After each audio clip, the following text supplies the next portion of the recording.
नमस्कार, मैं लक्ष्य आज आप लोगों के बीच में नए जोश नए उमंग के साथ उपस्थित हुए हैं। क्योंकि अब हमारे बच्चे जो है कक्षा 10 का पेपर देकर आ गए हैं और उम्मीद है कि पेपर बहुत अच्छा हुआ है। तो पेपर देने के बाद बच्चा जब तुम सब अगली कक्षा में अग्रसर होगे, आगे जब जाओगे तो किस कक्षा में जाओगे बच्चा तुमको पता होगा कि हम पास होंगे तो 11 में जाएंगे, अगर फेल होंगे तो फिर से ही 10 में आएंगे। तो कोई बच्चा आज के डेट में फेल नहीं होता है, सब पास हो जाते हैं, ईश्वर की महिमा होती है। तो बच्चा आज हम लोग कक्षा 11 के कुछ बेसिक चीज़ को पढ़ेंगे जो कक्षा 11 में काफ़ी ज़रूरत है, और यहीं से कक्षा 11 का रसायन विज्ञान को हम लोग चालू भी करेंगे। जो कक्षा 11 की रसायन विज्ञान है बच्चा, कक्षा 9 और 10 की रसायन विज्ञान से बहुत हट के है। इतना हट के है बच्चा, इतना हट के है कि कोई कल्पना नहीं की जा सकती है।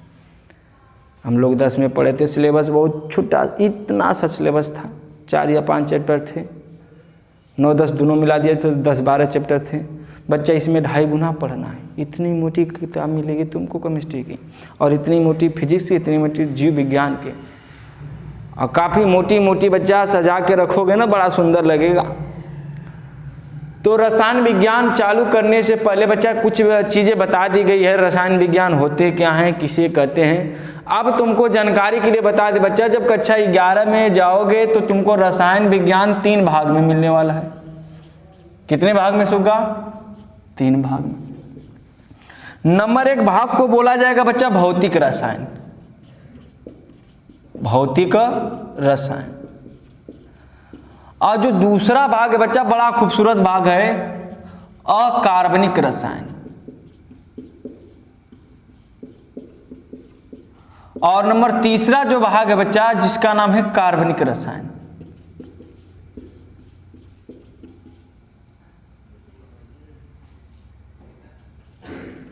तीन भाग में बटा है। एक भौतिक रसायन, जिसे अंग्रेजी में बोला जाएगा फिजिकल केमिस्ट्री,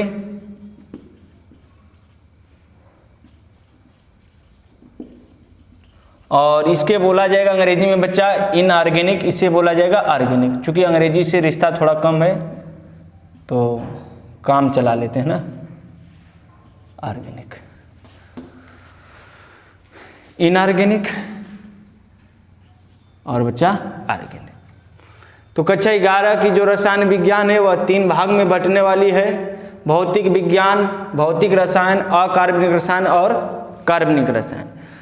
तो बच्चा इनमें कुछ चीज़ें, बेसिक चीज़ क्या है? सबसे पहली बात है कि हमको यह जानना होगा कि परमाणु भार क्या होता है।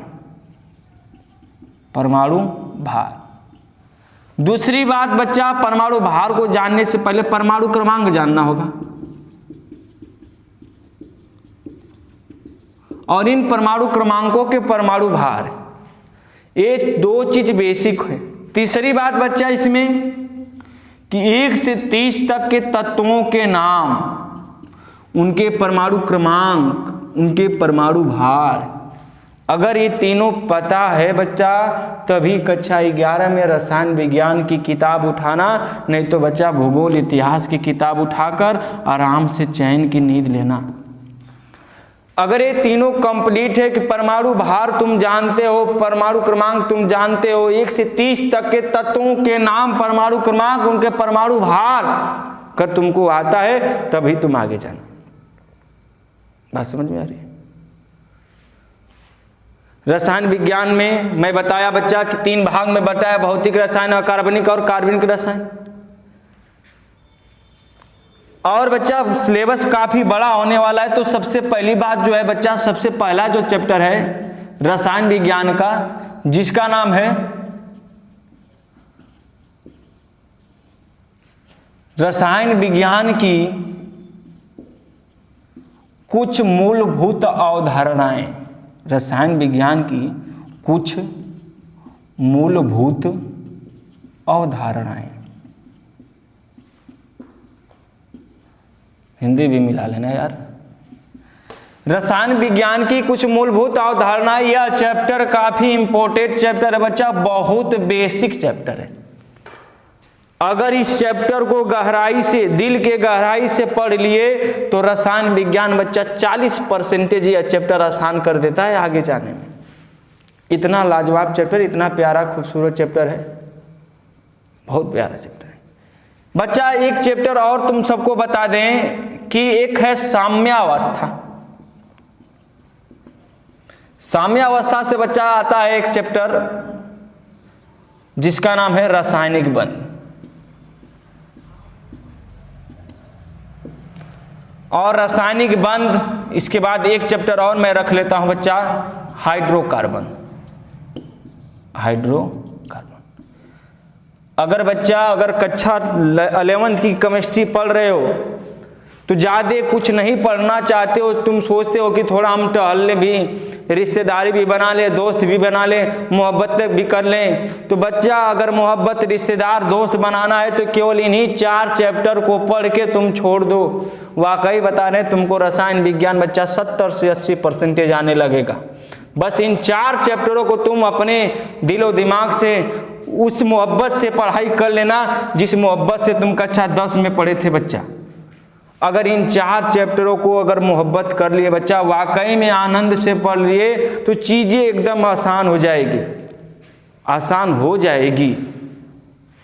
अगर आसान पूरी तरह से करना है, कुछ आगे भविष्य में करना चाहते हो तो सभी चैप्टर पढ़ना तो अनिवार्य है, लेकिन इन 4 चैप्टर से मैं रिलेशन बनाने की बात कर रहा हूँ, मोहब्बत करने की बात। ये 4 चैप्टर काफ़ी इम्पोर्टेंट, काफ़ी मायने रखने वाले हैं 11th केमिस्ट्री में। इनकी भूमिका तुमको बहुत ज़बरदस्त नज़र आएगी, क्योंकि पहले जो चैप्टर है रसायन विज्ञान की कुछ मूलभूत अवधारणा है जो काफ़ी तुम्हारे दिल के गहराइयों को छूने वाला चैप्टर होगा, आनंददायक चैप्टर होगा, मज़ेदार चैप्टर होगा बच्चा। ये थी तुम्हारे रसायन विज्ञान की कुछ बातें। कुछ बातें फिजिक्स में भी है बच्चा। 11th की फिजिक्स भी बहुत मोटी है, अनंत मोटी है। क्योंकि फिजिक्स केमिस्ट्री हम दोनों पढ़ाएंगे तो कोई दिक्कत नहीं होने वाला है, लेकिन जो चीज़ बताया जा रहा है बच्चा, उस बेसिक चीज़ को अपना तैयार कर लो। अगर तुम चाहते हो अच्छा स्कोर करें 12th में भी, तो इन 11th की 4 चैप्टरों से मोहब्बत करना पड़ेगा, तभी कुछ होने वाला है भैया, नहीं तो कुछ नहीं होने वाला। तो चूंकि बातें बहुत ज़्यादा हो गई, तो चूंकि मैं बेसिक चीज़ें बता दिया, अब इन बेसिक चीज़ों के साथ साथ मैं पहले चैप्टर को खोल रहा हूँ आज, ठीक है। पहले चैप्टर को मैं खोल रहा हूँ और 3 तारीख को तुम्हारा बोर्ड का पेपर ख़त्म हुआ बच्चा, और बड़ी खुशी हुई, थोड़ा तकलीफ भी है कि कुछ बच्चे जुड़े भी थे, पल भर के लिए दूर चले गए तो थोड़ा अचानक सा अजीब सा लगा, लेकिन क्या किया जाए, एक दिन तो सबको जाना है, तो पल भर के लिए तो अच्छा नहीं लगता। बहुत मिस करते हैं बच्चों, लव यू सो मच। इतने दिन अच्छे से तुम बिताए, अगर हमारे कोई भी दुर्व्यवहार से, मेरे व्यवहार से कोई भी कमी नज़र आई हुई तो उसको क्षमा करना बच्चा। तो सच कहा गया है कि मरने के बाद की गई तारीफ, मरने के बाद की गई तारीफ और दिल दुखाने के बाद मांगी गई माफ़ी, दिल दुखाने के बाद मांगी गई माफ़ी का कोई महत्व नहीं होता है। तो चूँकि अगर गलती कोई हुई है तो बच्चा उसके लिए हम क्षमा चाहते हैं। और पहला चैप्टर हम लोग पढ़वा हो, अच्छा चलो एक बच्चा आ गया। पहला चैप्टर हम लोग चालू करेंगे रसायन विज्ञान की कुछ मूलभूत अवधारणाएं। इसमें हम सबसे पहले जो टॉपिक चालू करते हैं बच्चा, यह टॉपिक बड़ी सुंदर टॉपिक है जिसका नाम होगा रासायनिक संयोग का नियम। मैं वही टॉपिक थोड़ा सा लिया हूँ जो तुमको कहीं ना कहीं मिला होगा। जब कक्षा 9 में रसायन विज्ञान चैप्टर चालू किए होगे बच्चा, तो इसको भली भांति तुमको पढ़ाया गया होगा, बताया गया होगा रासायनिक संयोग का नियम के बारे में।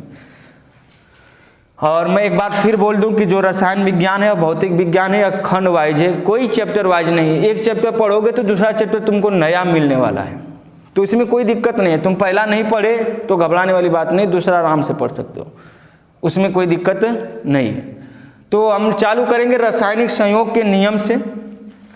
तो रासायनिक संयोग के नियम, पहले इसके बारे में जानते हैं।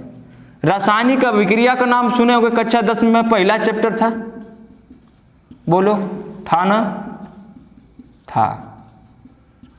रासायनिक अभिक्रिया, जब रासायनिक अभिक्रिया होती है बच्चा, कुछ एग्जाम्पल के तौर पे मैं रख रहा हूं, जैसे H2 + O2 = 600 डिग्री सेंटीग्रेड पर और प्लेटिनम की उपस्थिति में बच्चा अभिक्रिया कराई जाती है, तब जाकर ब्लू है पानी पानी बनता है, तब जाके जल बनता है। चूंकि तो हम लोग आसानी से पढ़ लेते हैं H2 और O2 को जबरदस्ती मिलाओ H2O बन जाएगा, लेकिन इसके लिए बनाने के लिए टेम्परेचर देखो भैया, देखो 600 सेंटीग्रेड, बहुत बड़ा मायने, और प्लेटिनम की उपस्थिति में होना चाहिए, तब जाकर हमारा यह जल बनता है। चूँकि यह मैं पढ़ेंगे इसको डिटेल से, पहले समझो कि ये तुम्हारे सामने जो रासायनिक अभिक्रिया दिख रही है, यही ना रासायनिक अभिक्रिया है। रासायनिक अभिक्रिया क्या बताई जाती है? जब दो या दो से अधिक पदार्थ आपस में मिलकर कुछ नया बना दे तो वही रासायनिक अभिक्रिया होती है। तो बच्चा जो रासायनिक संयोग है वह रासायनिक अभिक्रिया है। तो चूंकि रासायनिक अभिक्रिया को, इस अभिक्रिया को संपन्न होने में कुछ नियमों का पालन करना पड़ता है, कुछ नियमों का क्या करना पड़ता है? पालन। और जो रासायनिक अभिक्रिया नियम को पालन करने के लिए सक्षम होती है, सफल होती है, उसे ही कहा जाएगा बच्चा रासायनिक अभिक्रिया, संयोग का नियम। बात को समझो, मैं क्या बोला, बड़ी खूबसूरत बात है। रासायनिक संयोग का नियम किसे कहेंगे? या जो रासायनिक अभिक्रिया को संपन्न होने के लिए, पूरा होने के लिए कुछ नियमों का पालन करना पड़ता है, उन्हीं नियमों को क्या कहा जाएगा बच्चा? रासायनिक संयोग का नियम। क्या मैं बोला? मैं बोला कि रासायनिक अभिक्रिया को संपन्न होने के लिए, रासायनिक अभिक्रिया को संपन्न होने के लिए हमें कुछ नियमों का पालन करना पड़ता है। जिन नियमों को पालन करेंगे उन्हीं नियमों को कहा जाएगा रासायनिक संयोग का नियम। अब यह नियम कौन कौन से हैं? चूंकि तुमको रासायनिक संयोग के 5 नियम पढ़ने को मिलेंगे।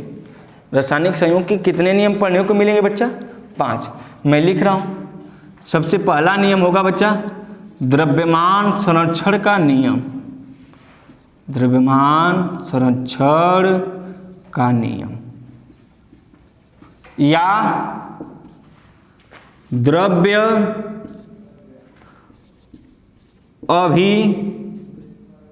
अविनाशिता का नियम।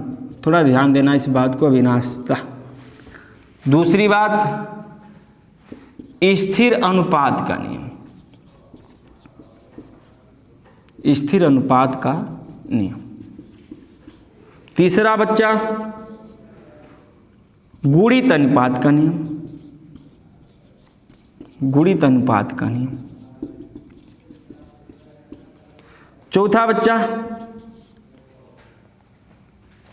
गैलुसेक का नियम।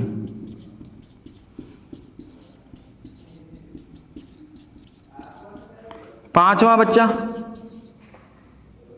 अवोगाद्रो का नियम, चलो एवागाद्रो लिख देते हैं, एवागाद्रो का नियम। एक और नियम है बच्चा, चूंकि यह गुणित अनुपात से रिलेटिव है, वहीं पर पढ़ा दिया जाता है, लेकिन अलग से नियम बना देते हैं, 6 कर लेते हैं। व्युत्क्रम अनुपात का नियम। चूंकि राइटिंग बड़ी सुंदर है, बड़ी खतरनाक है, तो थोड़ा इससे मोहब्बत करना। ये नियम 6 नियम, कितना नियम कर दे रहे हैं? 6 नियम। तो अभी अभी बताएं कि रासायनिक संयोग का नियम हम लोग पढ़ रहे हैं। रासायनिक संयोग का नियम क्या है? रासायनिक अभिक्रिया को संपन्न होने के लिए कुछ नियमों का पालन करना पड़ता है बच्चा, उसे ही कहा जाता है रासायनिक संयोग का नियम। कितने नियमों का पालन करना है हमको? 6। कितने नियमों का पालन करना है? 6। नंबर 1 द्रव्यमान संरक्षण का नियम, स्थिर अनुपात का नियम, गुणित अनुपात का नियम, गैलुसेक का नियम, एवागाद्रो का नियम, व्युत्क्रम अनुपात का नियम। अगर इन नियमों को अगर बढ़िया से पढ़ लिए बच्चा, तो तुमको बच्चा यह चैप्टर लगभग 60 से 70% खत्म हो जाएगा।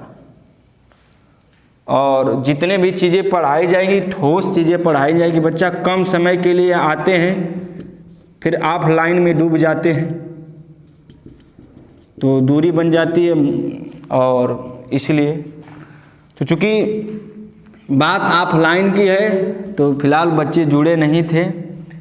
और जिन बच्चों को जोड़ना है, तो एक जो है मेरी संस्था का नाम है PCS कोचिंग कैंपस, और बड़ी प्यारी कैंपस है भैया, बड़ी लाजवाब, मज़ा आता है इसमें।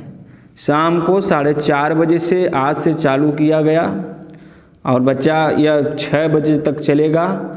और इसमें फिजिक्स और केमिस्ट्री दोनों स्पेशल रूप से पढ़ाएंगे। और बच्चा संडे की व्यवस्था की गई है बायो की, वो भी स्पेशल रूप से स्मार्ट सर पढ़ाएंगे।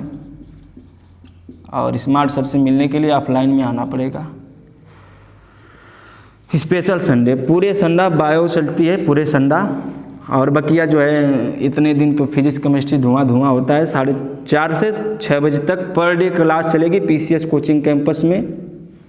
शाम के समय जालीदार होने वाला है बच्चा, तो जल्द से जल्द जुड़ना तुम सब लहसुन प्याज के साथ। चलो, तो बात क्या हो रही थी, रासायनिक संयोग का नियम क्या है। रासायनिक अभिक्रिया को संपूर्ण होने में, पूरा होने में, संपूर्ण होने में, सफल होने के लिए ये रासायनिक अभिक्रिया, ये देखो ये क्या बताया गया 10 में कि जब 2 या 2 से अधिक पदार्थ आपस में मिलकर कुछ नया बनाते वही रासायनिक अभिक्रिया है। अब इसी बात को आगे बढ़ा दो ना, चढ़ा दो कि यह रासायनिक अभिक्रिया को पूरा होने में, संपूर्ण होने में कैसे जल बना। जल बनने के लिए कुछ नियमों का पालन करना पड़ता है, उसे ही कहा जाएगा बच्चा रासायनिक संयोग का नियम। रासायनिक संयोग का नियम कितना है? 6। द्रव्यमान संरक्षण का नियम, द्रव्य या इसे द्रव्य अविनाशिता का नियम बोलेंगे, स्थिर अनुपात का नियम, गुणित अनुपात का नियम, गैलुसेक का नियम, एवोगाद्रो का नियम, व्युत्क्रम अनुपात का नियम। अभी अभी बताएं कि 6 पढ़ लिए तो बच्चा 60 से 70% यह चैप्टर का होता है, खत्म हो जाता है। तो इस चैप्टर के बारे में फ्लो अप जो था बताएं। आप बच्चा खूबसूरत है, प्यारी सी हेडिंग डालो तुम सब कि द्रव्यमान संरक्षण का नियम।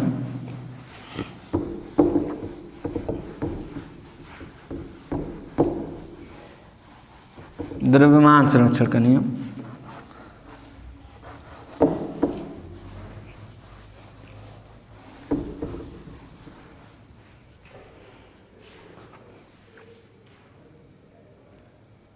ठीक, चलो देखा जाए द्रव्यमान संरक्षण का नियम डाल लेते हैं। बड़ी प्यारी सी रही है, द्रव्यमान संरक्षण, द्रव्यमान संरक्षण का नियम। हे भैया ध्यान दा, द्रव्यमान संरक्षण का नियम। पहली बात, द्रव्यमान संरक्षण का नियम बच्चा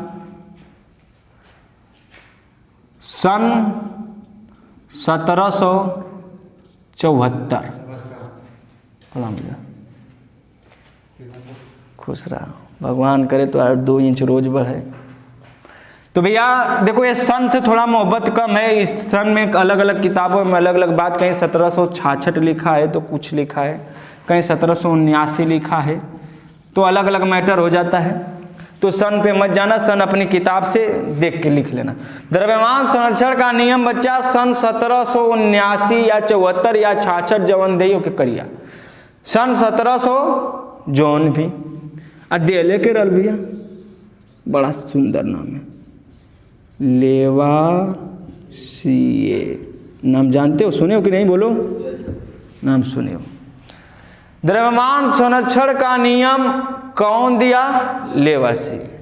कब दिया वो तुमको जानना है बच्चा। लेवासिए के बारे में थोड़ा सा बता दें, हम लेवासियों के बारे में तुम जानते हो, या पापा हैं, यह केमिस्ट्री के कहाँ हैं?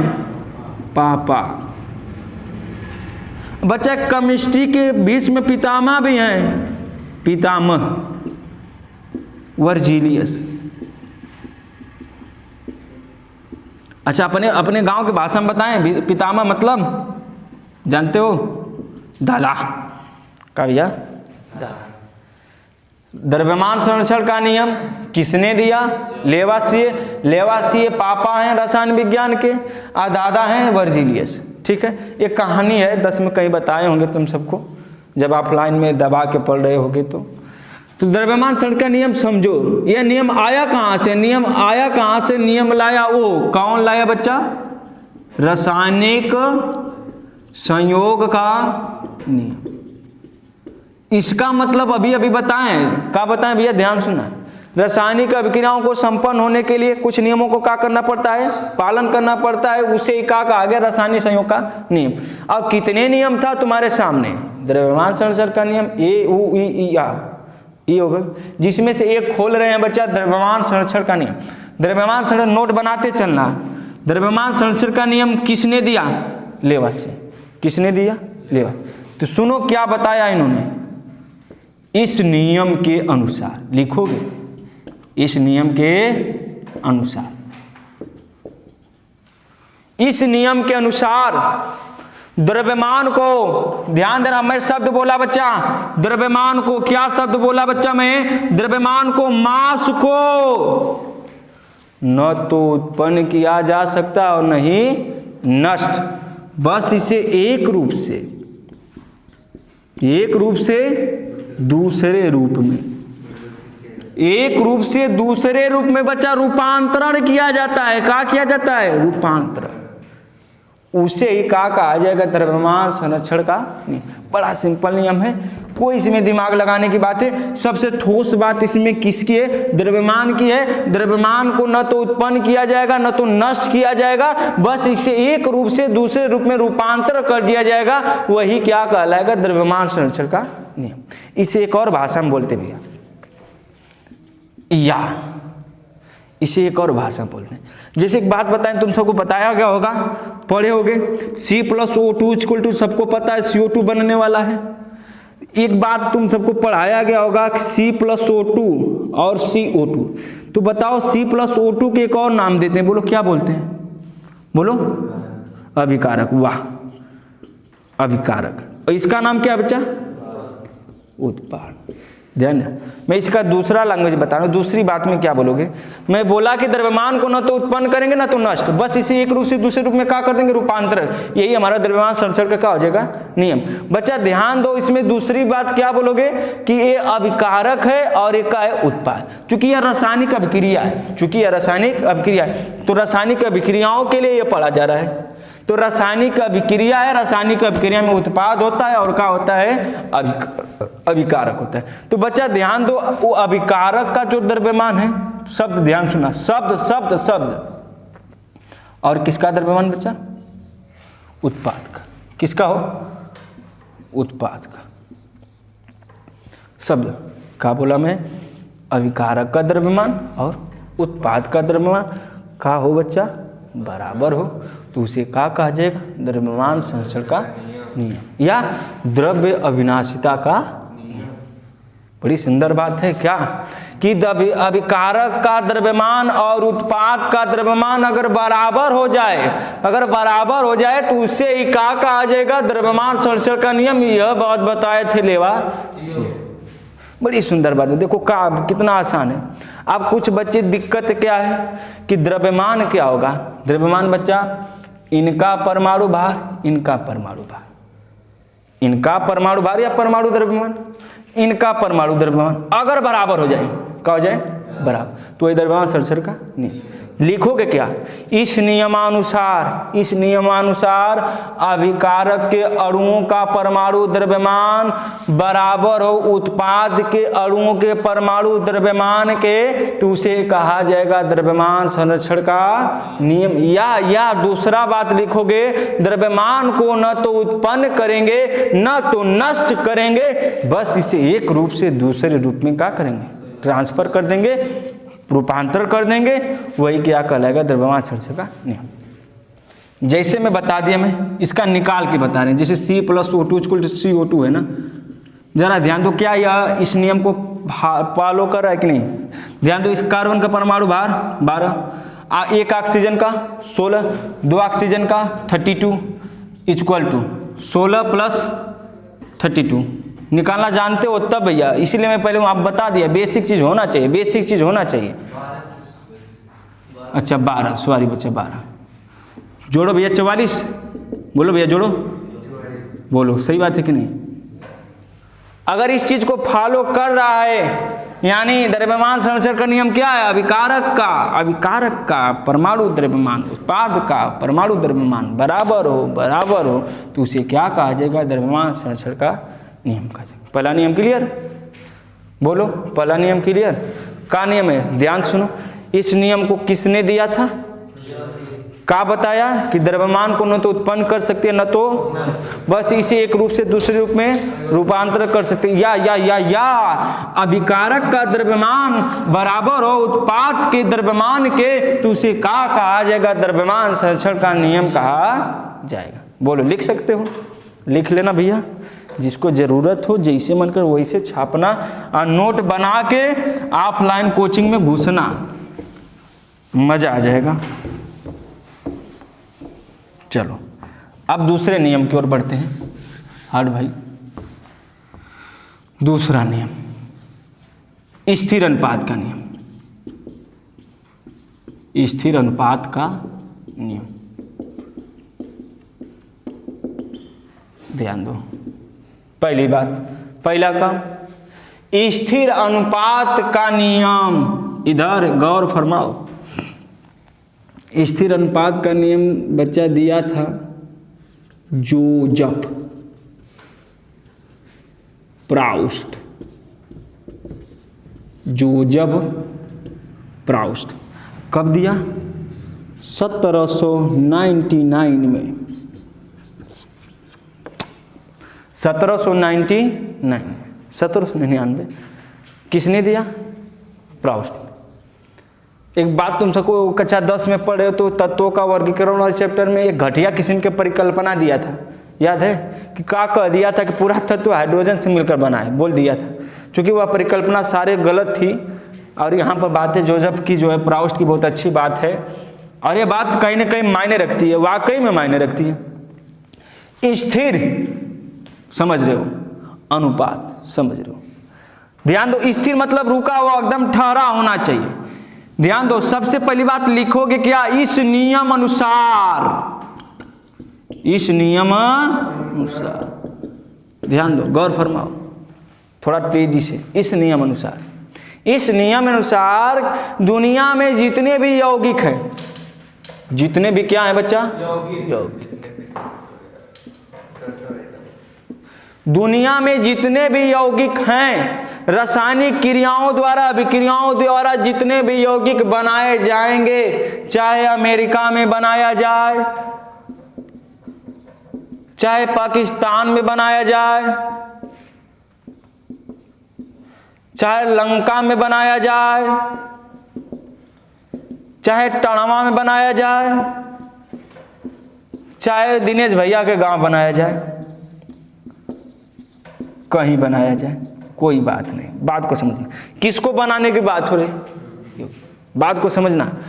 कहीं बनाओ, या तो बच्चा इसे नहरी से उठा के लाओ, तालाब से उठा के लाओ, हमारे गाँव के बनवा से उठा के लाओ, अब भैया पोखरी से उठा के लाओ, कहीं से उठा के लाओ, क्या यौगिक।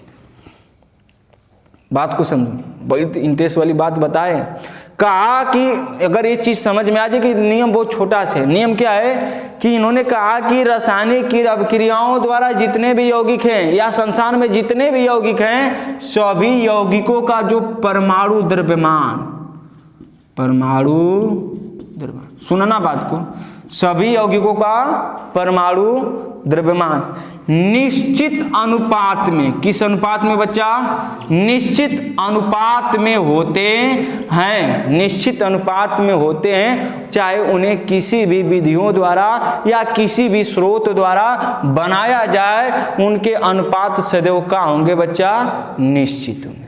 केवल निश्चित, स्थिर मतलब निश्चित। नियम खत्म। इस नियम के अनुसार बनाए गए जितने भी यौगिक हैं, सभी यौगिकों के परमाणु द्रव्यमान, परमाणु द्रव्यमान, परमाणु द्रव्यमान निश्चित अनुपात में, निश्चित अनुपात में होते हैं। अभी समझाएंगे। नियम तो सुन लो, नियम अगर क्लियर हो गया, अगर ध्यान से सुन लिए, चाहे अमेरिका में बनाओ, चाहे पाकिस्तान बनाओ, चाहे श्रीलंका में बनाओ, चाहे टणवा में बनाओ, कहीं तालाब नहरी पोखरी में बनाओ, सबका अनुपात क्या होगा? निश्चित। परमाणु द्रव्यमानों का अनुपात क्या होगा? निश्चित। जैसे ए भैया H2O किसका सूत्र है बोलो? जल का ना, है कि नहीं? और H2O अपने आप में एक यौगिक है, बोलो है कि नहीं? है कि नहीं यौगिक? यह रासायनिक अभिक्रियाओं से बना होगा। तू क्या कह रहा है कि यह H2O जो है बच्चा अमेरिका में ले जाओ, अमेरिका का H2O पियो, पाकिस्तान को पियो, श्रीलंका का पियो, तालाब नहरी पोखरा का कहीं का भी H2O उठा के लाओ। इस H2O का अनुपात, परमाणु द्रव्यमान का अनुपात क्या होगा? निश्चित हो। कैसे बच्चा? ध्यान, हाइड्रोजन का परमाणु भार 1 होता है, तो 2 हाइड्रोजन 2 अनुपात 1। ऑक्सीजन का कितना होता है? 16। परमाणु भार कितना होता है? 16। शहीद करो, पुरुक 1:8। और यह 1:8 बच्चा यह भरी जवानी में, बुढ़ौती में कब्बो रही बदलने वाला नहीं, यानी यह अनुपात क्या हो गया? जैसे बच्चा CO2 इसका देखो, इसका होगा 12:, इसका होगा 16 दूना के 32। शहीद करो बच्चा 4 से, 4 × 12, 4 × 8 32, सही है ना? 3:8। यह अनुपात क्या होगा? निश्चित।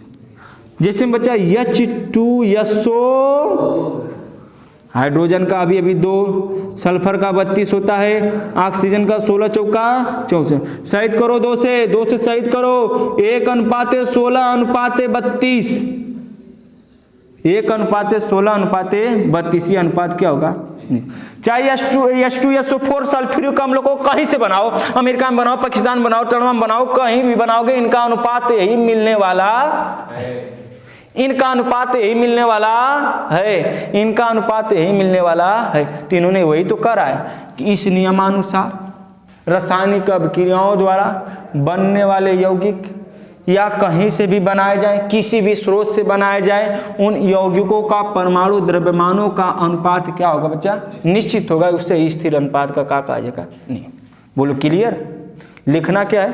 क्या लिखो? इस नियम अनुसार किसी भी यौगिक को किसी भी द्वारा किसी भी स्रोत से बनाया जाए तो उनके परमाणु द्रव्यमानों का अनुपात क्या होगा? निश्चित हो। या यौगिकों का परमाणु द्रव्यमान निश्चित होता है, उसे चाहे किसी भी विधियों द्वारा किसी भी स्रोतों द्वारा क्या किया जाए? प्राप्त किया जाए। बात क्लियर? कोई दिक्कत?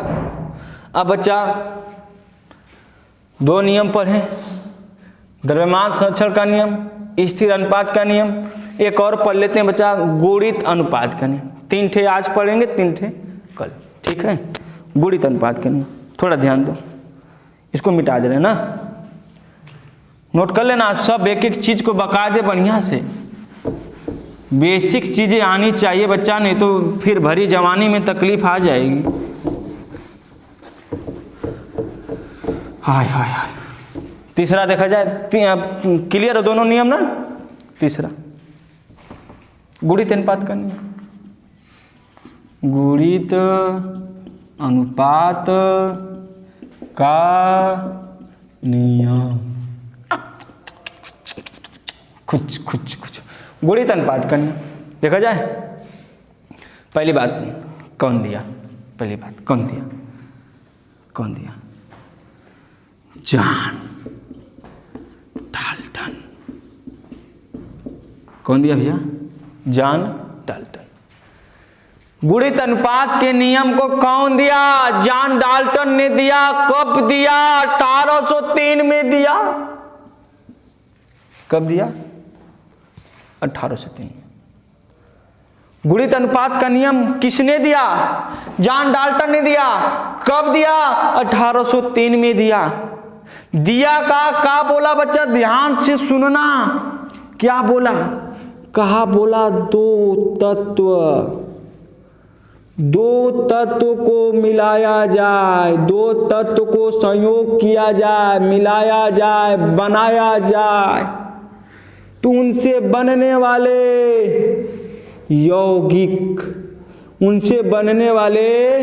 यौगिक 2 या 2 से अधिक हो। यौगिक 2 या 2 से का हो? बात को समझो। बोला का कहा कि दो तत्व लो, आपस में संयोग कराओ, मिलाओ, तो उससे जो बनने वाले यौगिक होंगे वह दो या दो से क्या होंगे बच्चा, अधिक हों। दो या दो से क्या हो, अधिक।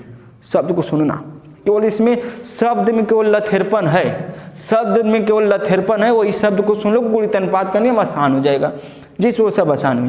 क्या बोला, फिर से सुनो, कितने तत्व लो, दो तत्वों को क्या करो, तो उनसे क्या बनेगा, यौगिक। यौगिक दो या दो से अधिक यौगिक बनते हैं, दो या दो से अधिक यौगिक बनते हैं। दो तत्व लेते हैं, एक तत्व कार्बन, एक तत्व ऑक्सीजन। बच्चा जब इनको मिलाओगे तो दो यौगिक बन सकते हैं। एक बन सकता है, पूरे दुनिया जानती है, CO2, भक्सेना को छोड़ोगे। एक बनेगा CO, कार्बन मोनोऑक्साइड, दो ठो बन सकता है। तो बोलो कितने तत्व को मिलाए, दो। क्या बने बच्चा, यौगिक बने दो ठे ना। बात अभी पूरी नहीं है, अधूरी बात है। केवल बात क्या है कि दो या दो तत्व को जब आपस में संयोग करो, आपस में मिलाते हैं तो दो या दो से अधिक यौगिक बनते हैं, दो या दो से अधिक यौगिक बनते हैं। तो बच्चा इसमें ध्यान दो, ये जो कार्बन है, एक कार्बन है, सेम है। ऑक्सीजन भी सेम है, कोई दिक्कत नहीं। लेकिन बच्चा कार्बन का यहाँ पर जो परमाणु द्रव्यमान है यह कितना बच्चा, 12। और यहाँ पर ऑक्सीजन का जो परमाणु द्रव्यमान है वो भी कितना है, 12। आप जरा ध्यान दो, यहाँ पर ऑक्सीजन का परमाणु द्रव्यमान कितना होगा बच्चा, 16। और यहाँ पर ऑक्सीजन का परमाणु द्रव्यमान कितना होगा बच्चा, 32। कितना होगा, 32। देखो बात पलट रही है।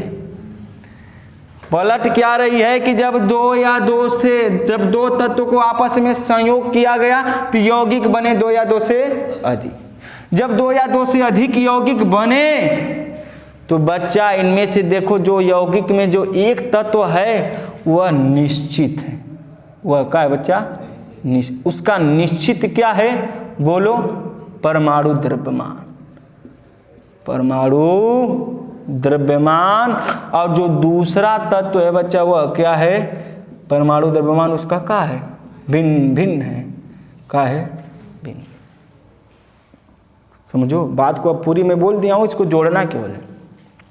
दो तत्व है, मिलाएं तो यौगिक बना CO2 और CO, जिसमें से एक तत्व का जो परमाणु द्रव्यमान था निश्चित था, दूसरे तत्व का परमाणु द्रव्यमान क्या है, भिन्न है। उसे गुणित अनुपात का आ जाएगा बच्चा, नियम का आ जाएगा। अब भिन्न है बच्चा, तो इनका जब अनुपात निकालोगे, भिन्न तत्वों का परमाणु द्रव्यमानों का अनुपात निकालोगे बच्चा, तो 16 अनुपात का निकल कर आएगा 32। इसको शहीद करोगे तो 1 अनुपात का आएगा बच्चा 2, और 1 अनुपात 2 को ही बोला जाएगा बच्चा सरल गुणित अनुपात। क्या बोलोगे बच्चा, सरल गुणित अनुपात। अब पूरी बात को मिला लो। क्या नियम है, जब दो तत्व को आपस में संयोग किया जाता है तो दो या दो से अधिक यौगिक बनते हैं, दो या दो से अधिक यौगिक बनते हैं, जिसमें